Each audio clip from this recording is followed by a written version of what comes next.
이 장면에 좀 익숙한 장면이죠. 그런데 성경은 이 장면과 조금 다르게 우리에게 말씀하는 것이 있습니다.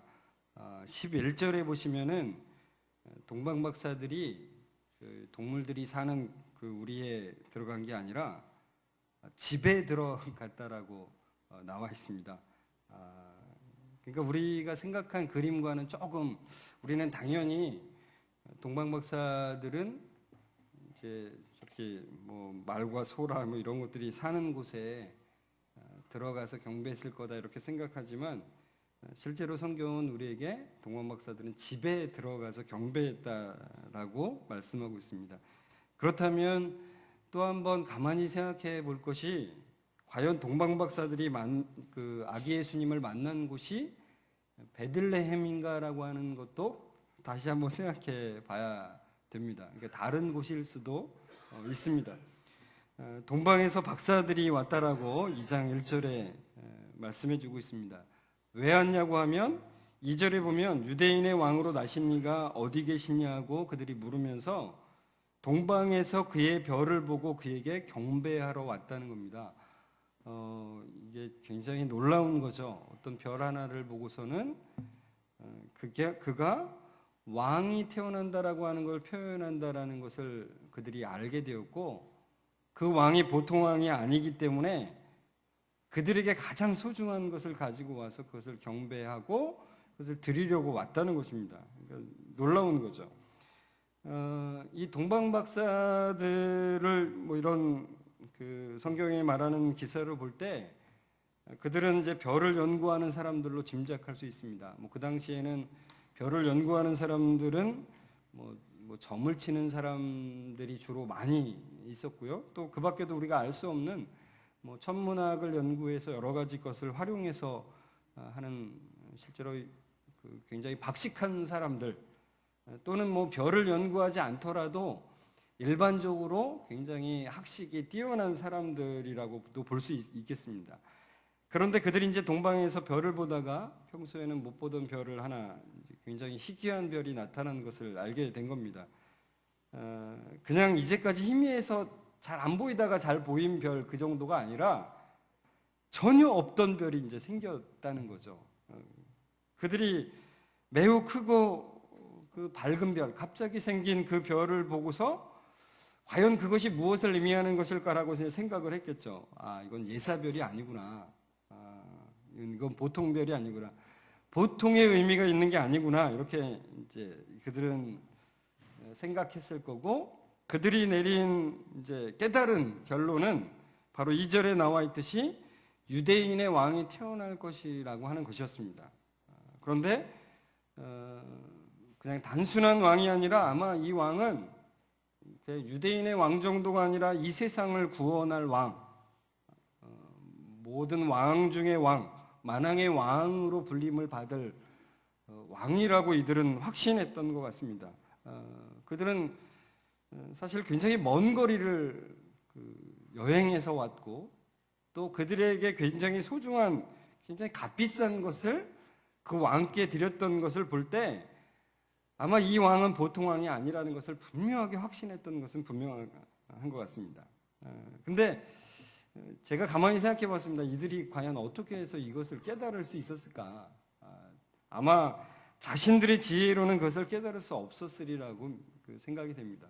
그렇다면 당연히 성령님의 특별한 은혜가 이들에게 임했던 것이라고 볼 수밖에 없겠죠. 여러분 1절과 2절은 우리에게 이제 박사들이 별을 보고서 동방에서 이제 예루살렘에 왔다고 했는데, 동방이 어딜까 이제 여러 가지 추측이 있는데, 동방이라 하면 가장 많은 사람들이 이제 페르시아, 지금으로 말하면 뭐 이란 지역에 있는 그곳을 보통 지목을 하고요. 또는 바벨론이라고, 지금의 이라크 지역일 것이라고 말하는 사람들이 있습니다. 그런데 1절과 2절로 볼 때 이제 그들이 저 동방으로부터 이 예루살렘, 이스라엘까지 올 때 별의 인도함을 받았는지 안 받았는지에 대한 기술이 없습니다. 1절과 2절로 볼 땐 그렇습니다. 그러니까 그들이 별의 인도함을 받다가 갑자기 길을 잃어서 에루살렘으로 온 것인지. 분명히 에루살렘은 목적지가 아닌데 지금 에루살렘으로 왔단 말이에요. 그러니까 처음에는 별의 인도함을 받다가 그들이 길을 잃어버린 것인지, 아니면 처음부터 그 별을 보고서는 그냥 에루살렘으로 가겠다라고 작정을 하고 에루살렘으로 처음부터 출발한 것인지는 정확히는 알 수는 없습니다.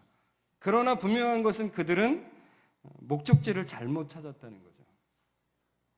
그 만왕의 왕이 태어난 곳에 가지 않고 예루살렘 성으로 왔다는 것입니다.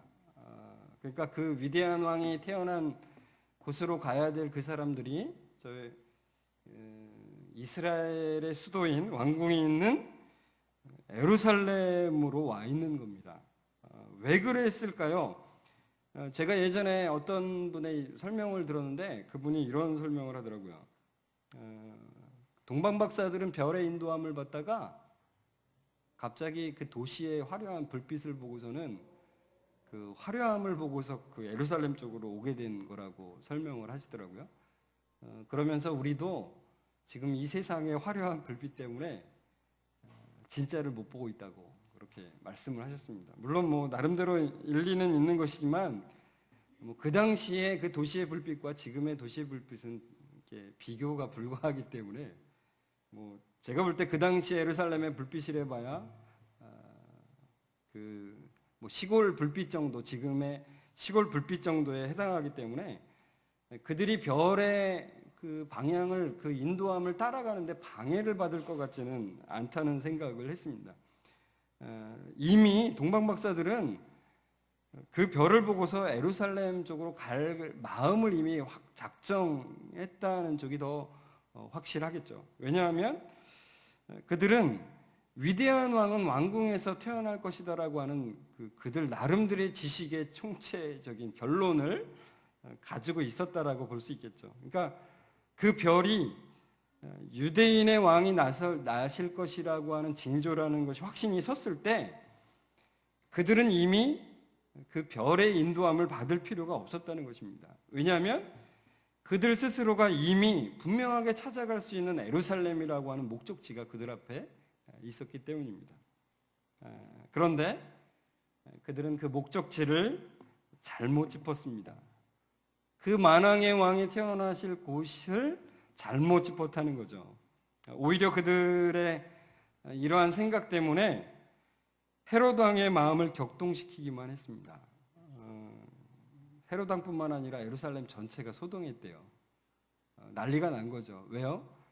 왕한테 가가지고 위대한 왕이 태어날 거라고 하니까 보통 왕이라고 하면, 아니면 굉장히 착한 왕이라고 하면 진심으로 내 뒤에 정말 훌륭한 왕이 나나 보다 이렇게 생각을 하겠지만, 그냥 보통 왕이라면 제가 볼 땐 대부분의 왕이 그럴 것 같습니다.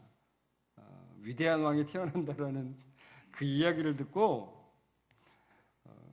그 새로 태어날 왕을 가만둬서는 안 되겠다라고 생각을 당연히 하겠죠. 겉으로는 헤롯은 그 왕이 있는 곳을 확인하면 나한테 알려달라고, 나도 가서 경배할 수 있도록 해달라고 그렇게 말을 하지만 실제로는 그 마음에 죽이기로 작정을 했던 것입니다. 그래서 결국은 동방박사들이 그 아기 예수께 경배를 하고서 돌아오지 않자 헤롯은 베들레헴과 그 주변 지역의 2살 이하의 그 아기들을 모두 죽입니다. 그러니까 여러분, 어떻게 보면 이 동방박사들의 그런 그 고정관념, 그들이 생각한 그것 때문에 죽지 않아도 될 아기들이 죽은 것이라고 볼 수 있습니다. 그리고 수많은 혼란을 야기시켰던 거죠. 헤롯은 대제사장들과 서기관들에게 그리스도 메시아가 어디서 나겠냐고 묻습니다. 이제 그러자 서기관과 제사장들은 성경을 잘 알고 있었던 터라 헤롯에게 대답을 합니다. 유대 땅 베들레헴에서 태어날 것이라고 예언되어 있습니다. 그래서 헤롯은 이제 신신당부하면서 이제 보내게 되죠. 베들레헴에 가서 이제 확인하고 꼭 나한테 알려달라고 이렇게 말한 것입니다. 그러나 그의 말은 사실 거짓말이고 결국은 그 왕을 죽이려고 하는 헤롯의 마음을 분명하게 우리는 발견할 수 있다는 것입니다. 그리고서 이제 동방박사들을 보내는데 동방박사들이 왕의 말을 듣고 이제 베들레헴으로 이제 출발을 하는 거죠. 왜요? 그 베들레헴에서 태어날 것이라고 하는 그 예언이 있다는 말을 분명하게 들었으니까요. 그런데 여기서 우리가 이제 그 알고 있었던 것과는 뭔가 다른 부분이 여기에 이제 나온다는 겁니다. 구절을 좀 같이 한번 읽을까요? 앞에도 있는데 같이 읽겠습니다. 시작. 박사들이 왕의 말을 듣고 갈새 동방에서 보던 그 별이 문득 앞서 인도하여 가다가 악이 있는 곳 위에 머물러 서 있는지라. 그러니까 처음부터 이 별이 박사들을 인도했다라고 성경은 설명하지 않고 있고 바로 이 장면에서 이제 왕의 말을 듣고서 베들레헴으로 가려고 하는데 그 별이 문득 앞서서 인도했다라는 거죠. 근데 그 인도함이 어디로 인도했다는 말은 없습니다. 그러니까 베들레헴일지 아닐지 그것은 알 수 없습니다. 근데 분명한 것은 이 시점에서 그들의 앞서 서서 그 별이 인도했다라는 거죠. 그래서 그들은 기쁨으로 그 별을 따라갔고 아기 예수님이 있는 곳에 다다르게 되었다는 거죠. 그리고는 그들이 별을 보고 매우 크게 기뻐하고 기뻐했다는 표현이 나오고 11절에는 제가 아까 말씀드렸듯이 동물들의 우리 마육간, 나귀간 이런 데 들어간 게 아니라 집에 들어가서 아기와 그의 어머니 마리아가 함께 있는 것을 보고 엎드려 아기께 경배하고 보배합을 열어 황금과 유향과 몰약을 예물로 드리니라. 이렇게 나와 있다는 거죠. 여러분 베들레헴인지 아닌지는 알 수 없다고 제가 말씀드렸습니다. 그러나 분명한 것은 그들이 별의 인도함을 받아서 결국 아기 예수님을 만나게 되었다는 거죠. 그 전까지는 자신들의 경험과 자신들의 생각으로 예루살렘에 가면 그 왕을 만날 수 있겠다.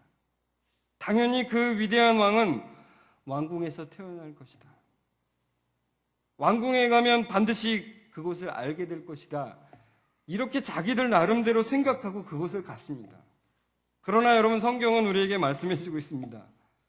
그 생각은 틀렸다는 거예요. 그들의 박식한 학식과 그들의 경험, 수많은 다른 사람들과 비교할 수 없을 정도로 뛰어났던 그들의 학식, 그 모든 것들을 총체해서 결론에서 내렸던 예루살렘 성에 가면, 예루살렘 왕궁에 가면 그 왕을 만날 수 있으려는 그 예상은 틀렸습니다. 그리고 그것이 베들레헴이 아닌지도 모릅니다. 이미 예수님은, 아기 예수님은 베들레헴에서 태어난다면 다른 곳으로 이동했을 가능성이 훨씬 더 큽니다. 그러니까 사람들의 생각과 사람들의 경험은 이렇게나 많이 틀리는 것입니다. 그러나 중요한 것은 그 시점에 인도함을 받았다는 거예요. 그 인도함을 받지 않았으면 결코 아기 예수님을 가서 경배할 수가 없었다는 것을 분명히 우리는 알아야 된다는 것입니다. 여러분, 사람들의 예상과는 다르게 예수님은 왕궁에서 태어나지 않으시고 가장 낮은 곳에서 태어나셨습니다.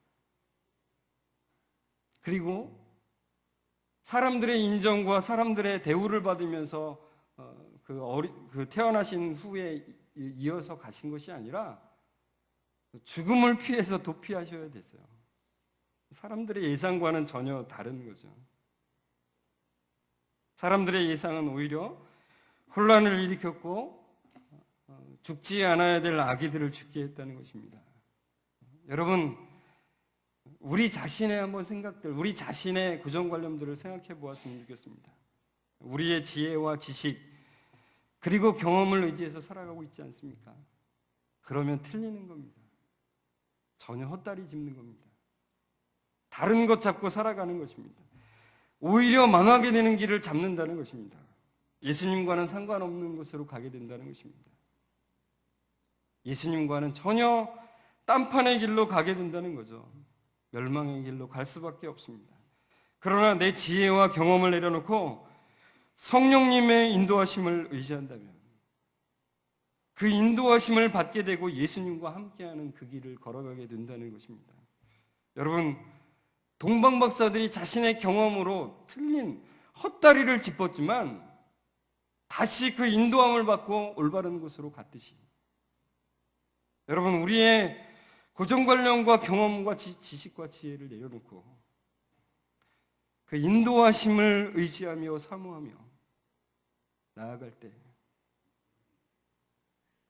그래서 참된 주님이 우리에게 주시는 그 길을 걸어가시는, 그 복된 길을 걸어가시는 귀한 성탄절과 또 앞으로의 날들이 되시길 주의 이름으로 축원합니다. 기도하겠습니다.